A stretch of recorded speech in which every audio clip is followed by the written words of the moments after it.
కొత్తగూడెం క్లబ్లో బుధవారం బీజేపీ సభ్యత్వ నమోదు కార్యక్రమం ఏర్పాటు చేశారు. ఈ సభ్యత్వ నమోదుకు ముఖ్య అతిథిగా మెదక్ ఎంపీ రఘునందన్ రావు హాజరై ప్రారంభించారు. ప్రపంచంలోనే అత్యధిక సభ్యత్వం కలిగిన పార్టీ బీజేపీ పార్టీ అన్నారు. ప్రపంచంలోనే అగ్రగామి దేశంగా భారతదేశం రూపొందాలంటే అది కేవలం దేశ ప్రధాని నరేంద్ర మోడీ బీజేపీతో సాధ్యమన్నారు.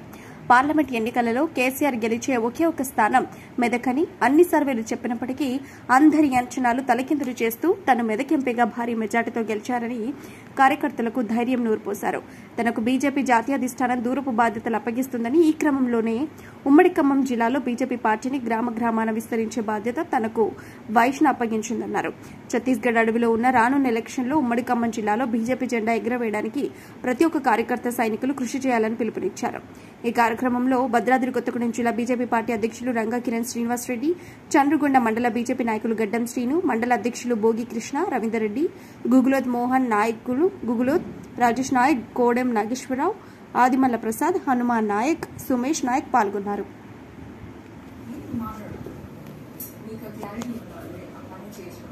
ఒక రకంగా ఇబ్బంది అనిపిస్తుంది. అరే రాముడు నడయాడిన ఈ నేల మీద భద్రాద్రి కొత్తగూడెం జిల్లాలో రామునికి గుడి ఉన్నటువంటి ఈ గడ్డ మీద భారతీయ జనతా పార్టీ గెలవకపోవడం అనేది ఎవరి ఇబ్బందికరమైనటువంటి పరిణామం ఒక్కసారి మనం ఇక్కడ ఉన్న అందరం ఆలోచించుకోవాలి. దయచేసి కార్యకర్తలు ఎప్పుడు కూడా డిసప్పాయింట్ కావద్దు. నేను దుబ్బాకలో జర్నీ స్టార్ట్ చేసినప్పుడు కూడా ఇంతమంది చాలా ఎక్కువ, దీంట్లో ఉన్నదంటే సగం మంది కూడా లేదు. నేను దుబ్బాకలో జర్నీ స్టార్ట్ చేసినప్పుడు మెల్లగా మెల్లగా కష్టపడుతూ తిరుగుతుంటే చిన్నప్పుడు ఒక సామెత చెప్తారు, తినగా ఏమవుతుంది, వేపపులో కూడా తీయగవుతుంది, వేప కూడా తీయగవుతుంది అంట. పనిచేయంగా కొత్తగూడెం లేదా ఖమ్మం ఎంపీ గెలవడం కష్టమని అయితే నేను అనుకుంటలేదు. మొన్నటిదాకా టీవీ ఛానళ్ళు పేపర్లో ఎలక్షన్లప్పుడు ఒక వార్త చెప్పేది, తెలంగాణ రాష్ట్రంలో ఏ పేపర్ ఏ టీవీ ఎవరు సర్వే చేసినా ఒక మాట చెప్పేటోళ్ళు, టీఆర్ఎస్ ఒక సీటు గెలుస్తుంది లేకపోతే బీఆర్ఎస్ ఒక సీటు గెలుస్తుంది అని చెప్పేటోళ్ళు.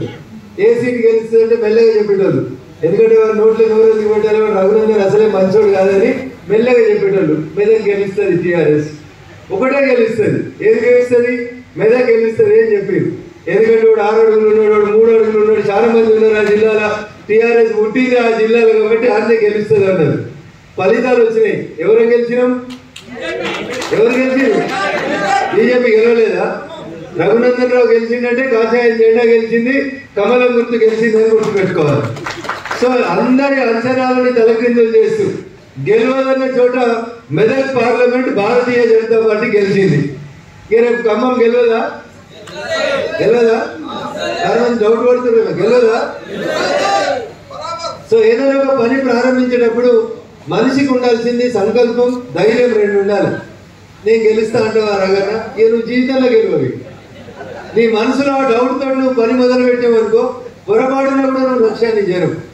బరాబరి నేనే గెలుస్తా, అది పాలేరైనా, ఇంకేడైనా, ఖమ్మమైనా, పువ్వాడ అజయ్లైనా, లేకపోతే పొంగులేటి శ్రీనివాసరెడ్డిలైనా, తుమ్మకంప అయినా, తుమ్మల చెరువులైనా, బట్టి అయినా, గెలిచేది ఎవడంటే నేనే గెలుస్తానే ధైర్యంతో నువ్వు నామినేషన్ వేసి ముందుకు పోతే ఎదురు ఉన్నాడు ఎవడైనా, ఎవరు గెలుస్తారంటే కాన్ఫిడెన్స్ ఉన్నాడు గెలుస్తాడు. ఊర్లలో సామెత చెప్తాం, నేను పక్కా తెలంగాణ పల్లెటూర్లకి వెళ్ళి వచ్చినండి. మోచేతిలో బలం ఉంటే ఏమైతుంది? ఖమ్మంలో అది కూడా కదా, మోచేతిలో బలం ఉంటే మొండి కొడలి కూడా తగ్గుతుంది అంటారు. మొండి కొడలితో కూడా నేను మునుపెళ్తా అందరితో సమానంగా. నన్ను భద్రాచలంలో కాదు, నన్ను తీసుకుపోయి ఛత్తీస్గఢ్ అడుగులలో వేసుకొచ్చినా కానీ బరాబరి ఖమ్మం గెలవాలంటే గెలిపించినాకనే మళ్ళీ ఇంటికి వస్తా తప్ప అప్పటిదాకా ఇంకా తిరిగేటోని కాదు. మరి ఏమైంది? మీకు మంచి వాళ్ళు ఉన్నారు, యువకులు ఉన్నారు, ఒక్కొక్కరు చూస్తే గట్టిగా గడ్డపారం ఎక్కున్నారు స్టేజ్ మీద, దాంతో 4 రోజులు వలిగిపోవాలి. బట్ లోపిస్తుంది ఏంటి అంటే ఖమ్మం గెలవం ప్రకటన. ఎందుకు గెలవము? గెలిచిపోయిన ఎర్ర జెండాలు ఉన్నారు ఈడ, ఆ ఎర్ర జెండాలే ఇంకొకరి సహాయం లేకుండా ఒక్క సీటు గెలవలేనటువంటి పరిస్థితి ఈ దేశంలో కనబెడతా ఉంది. ఎవరితోటో ఒకరితోటి పొత్తు పెట్టుకొని, ఎవరితోటో ఒకరితోటి సహాయం పొందకపోతే ఈ రాష్ట్రంలో ఎర్ర జెండాకు 10 ఏళ్ళు స్థానమే లేదు. మొన్న ఎవరితోటో పొత్తు పెట్టుకుంటే లింగులెట్టుకొని ఒకటి గెలిచింది కమ్యూనిస్ట్ పార్టీ. మాట్లాడితే పోరాటం చేస్తున్నాం, మాట్లాడితే సభ్యత్వం చేస్తున్నాం. ఆటో యూనియన్ మాదే, అవునా? ఊడిసే యూనియన్ మాదే, ఇంకేమైనా యూనియన్లు ఉంటే అన్ని యూనియన్లు వాళ్ళే ఉంటాయి. ఆఖరికి సింగరేణిలో కూడా ఎర్ర జెండా యూనియన్లే ఉంటాయి. కానీ గెలుస్తురా ఎన్ని రోజుల ఖమ్మంలో కమ్యూనిస్ట్ పార్టీ గెలవక ఇలా మనం కూర్చున్న ఈ గడ్డ ఎవరితోట పొత్తున ఎవరి దయా దాక్షిణ్యాల మీదనో ఒక్క ఎర్ర జెండా గెలిచింది తప్ప వాళ్ళందరూ వాళ్ళు నిల్చుంటే